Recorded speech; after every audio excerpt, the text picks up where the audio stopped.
Hozir sizlarga Tesla Model Y avtomobilida full self driving, ya'ni to'liq o'zi avtonom harakatlanadigan programmasini tekshirib ko'ramiz. Qani bismillah. Manzilni kiritamiz.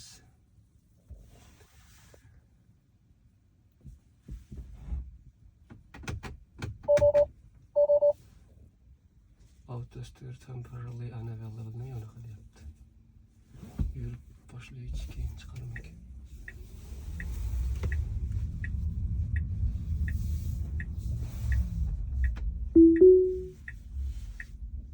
Mana boshlandi.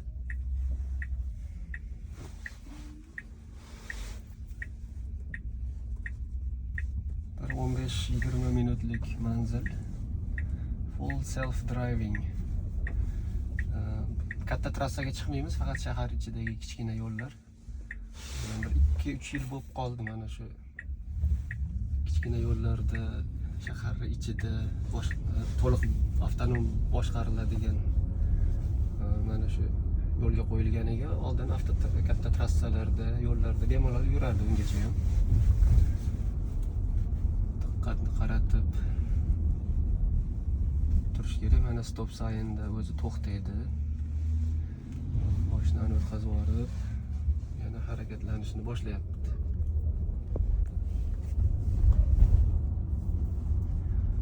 Bu ko'chalarda stop belgilari ko'p. Hammasida to'xtab, o'zi harakatlanyapti. Men hech narsa qilganim yo'q.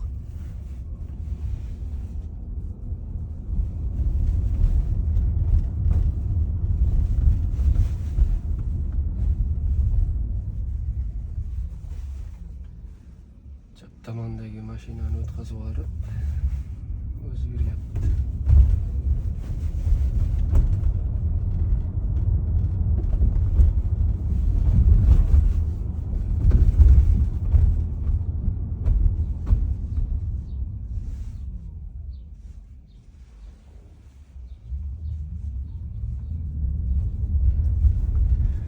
Shu yerdan burilish noqulay, chunki bu yerda bizga stop bor, ikkita yo'ldan kelayotganlarga stop yo'q.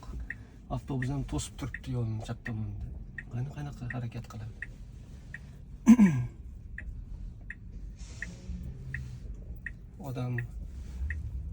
Odam haydovchi ham bu yerda qiynaladi. Yaxshi o'tib ketdi. Biroz xavfli bo'ldi bu yoqdan bitta mashina chiqib kelish.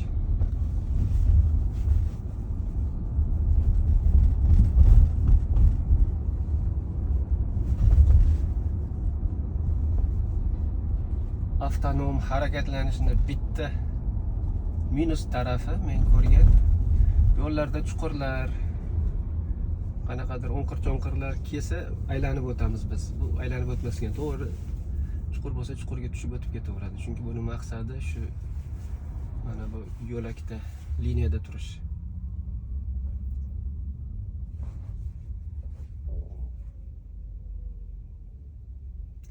Ammo mototsiklni ham ko'ryapti. Faqat ustida odam bor deb ko'rsatyapti.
Xullas, avtomobillarning kelajagi shu. Bir 5 yil ichida menimcha hamma avtomobillar to'liq avtonom harakatlanishga o'tib ketadi. Hozirdan AQShning ba'zi shaharlarida o'zi haydovchisiz harakatlanadigan taksi xizmatlari yo'lga qo'yilgan. Tesla ham xuddi shu xizmatni yo'lga qo'ymoqchi. Ba'zi shaharlarda boshlab, keyin menimcha hamma butun Amerika bo'ylab baribir mana shu xizmatlar yoyiladi. Bu rul ham yo'q bo'lib ketadi bir 5-6 yilda. Rulga ham hojat yo'q agar o'zi to'liq avtonom harakatlansa.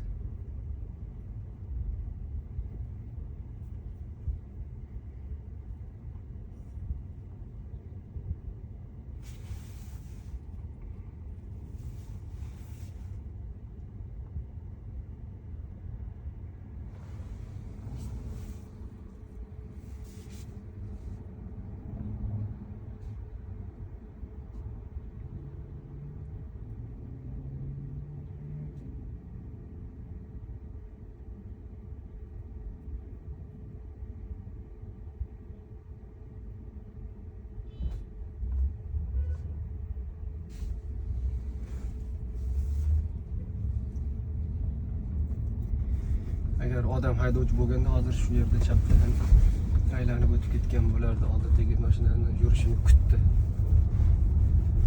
Tesla.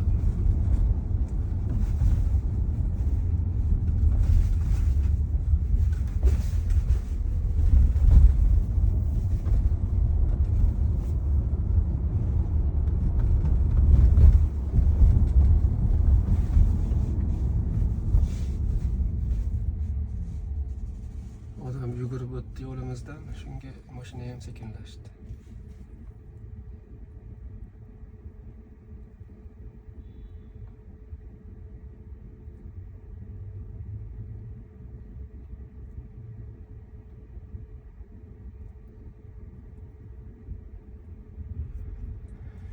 Xullas, bexato harakatlanyapti hozirgacha. Faqat odamga qaraganda sal ehtiyotkorroq. Sekinroq haydaydi, qoidalarga to'liq rioya qiladi. Mashina to'xtab turgan bo'lsa, aylanib o'tib ketish mumkin bo'lgan paytda ham kutib turadi o'sha mashina harakatlanib yo'l ochilishini. Oddiy odam masalan, bu yoqdan mashina kelmayotgan bo'lsa, aylanib o'tib ketishi mumkin. U kutadi.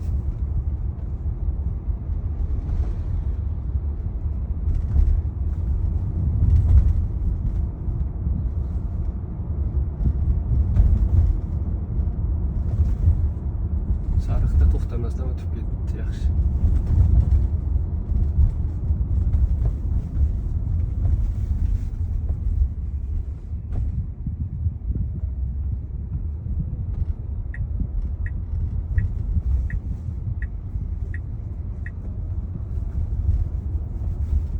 Palasani o'zgartirganda avtomat shu chapga o'ngga qayrilish signallari yonyapti.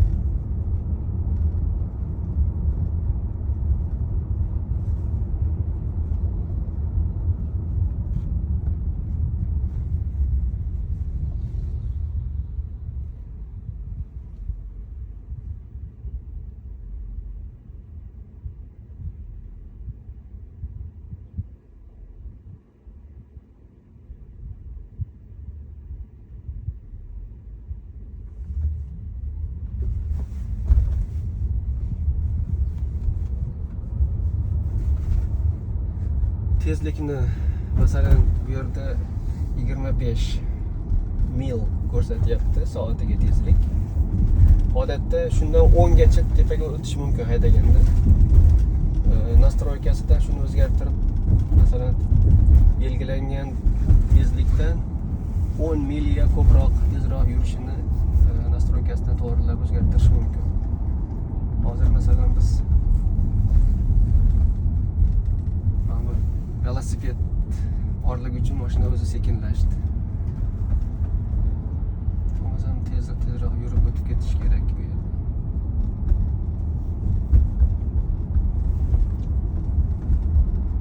Orqada ham velosiped kelyapti ekan. Men bu yerdan ko'rdim.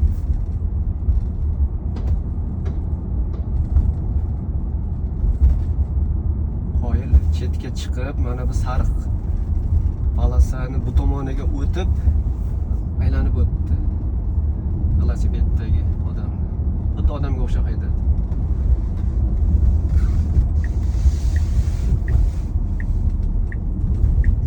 Chapga burilishimiz kerak shu yerda. Stopda to'xtab.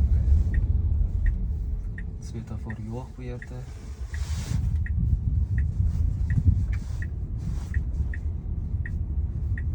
Bu yerda o'ngga burilishimiz kerak. Yashil yoniq.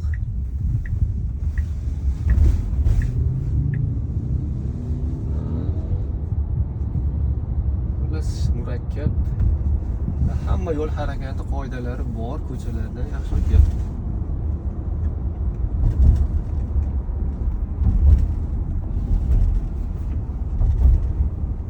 Biz North Bergen shahridan New Jerseyning Hoboken shahriga kirib boryapmiz. Ya'ni New Jersey shtatida ikkala shahar yonma-yon joylashgan kichkina shaharlar.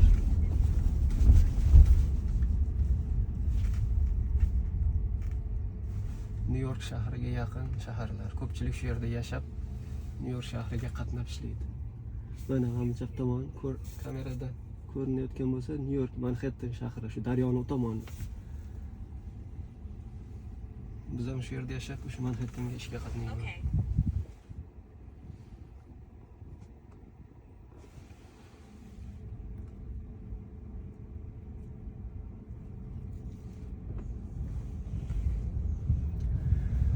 Chap tomonga o'tib olish kerak, chap palasaga. Chunki hozir o'ng palasadagi yo'l o'ngga buriladi. Yaxshi o'zi bilib o'tib oldi.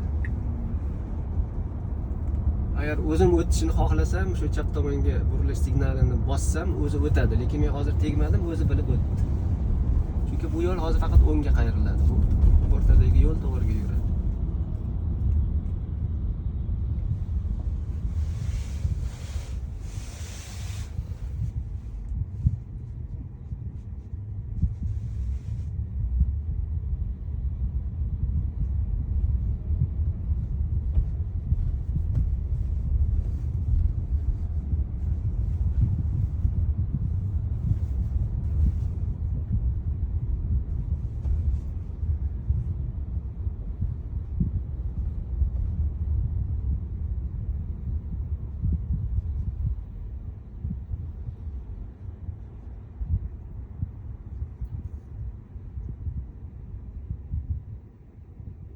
Hoboken shahridamiz.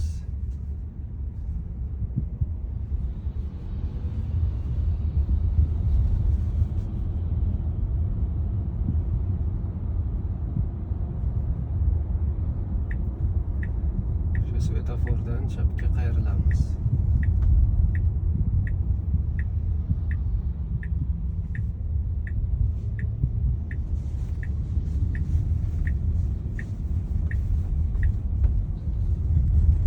Birorta xatolikka yo'l qo'ymadi qoyil.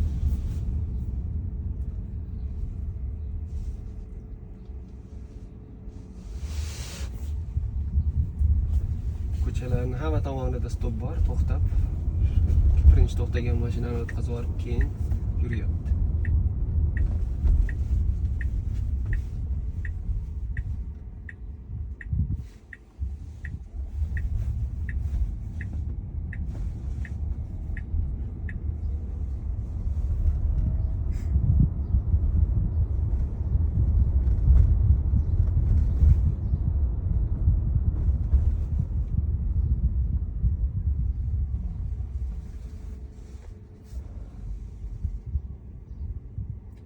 Odamlarni o'tib ketishini kutdi.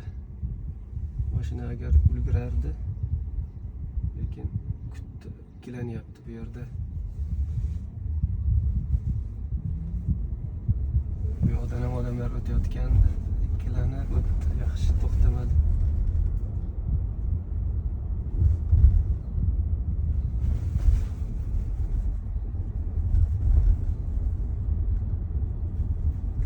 Shaharning ichki ko'chalari bular. Bu yerda svetofor yo'q, hammasi stop shunaqa. Ko'p to'xtaymiz.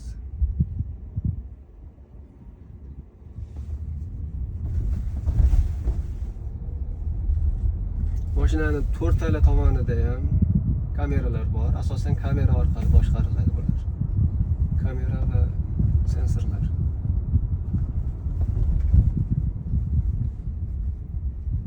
Noqulay. Odamni ko'rsatmaydi bu mashina.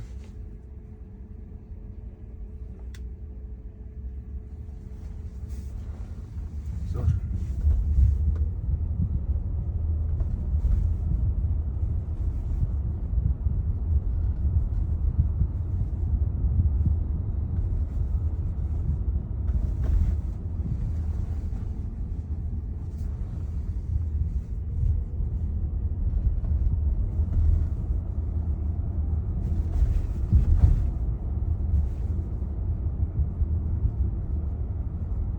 Chapga qayrilamiz.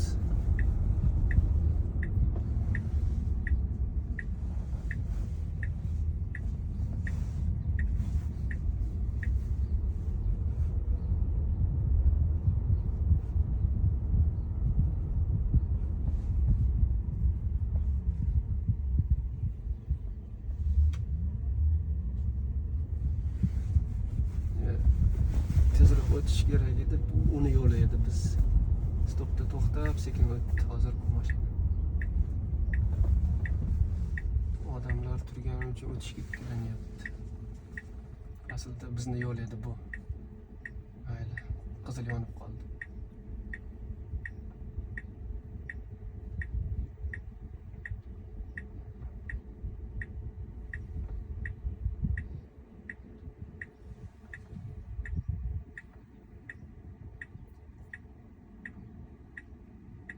Washington ko'chasi bu. Hoboken shahrining markaziy tijoriy ko'chasi. O'z manzilimizga yetib keldik. Qayrilishimiz bilan mana shu yerda to'xtashimiz kerak.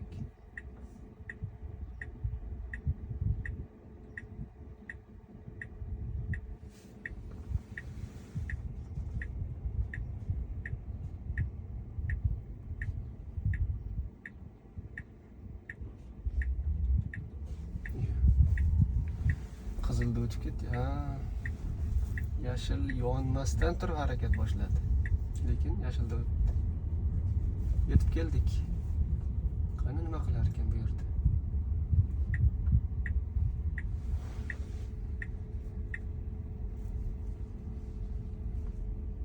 O'zi to'xtadi, o'ngroqqa o'tib. Qani mana bu yerga o'zi parkovka qilarmikan? Parkovka qilish haqida biz buyruq berganimiz yo'q. Yo to'xtadi shu yerda. Xullas kelajak texnologiyasini amalda ko'rdik.